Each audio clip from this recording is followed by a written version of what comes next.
Ever wondered how designers create eye-catching retro posters like this? In the next few minutes, I'll show you the complete process, step by step.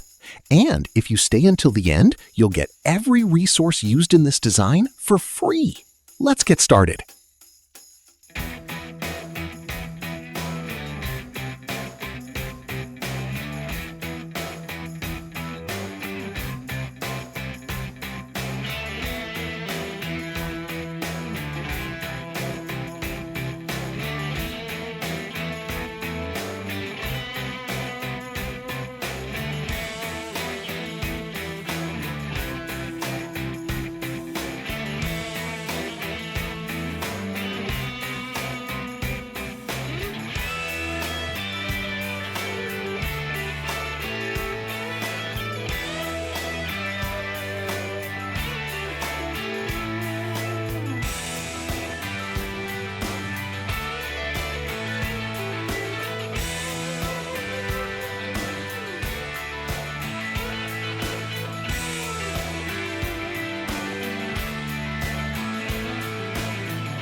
If you enjoyed this tutorial, don't forget to like, subscribe, and leave a comment.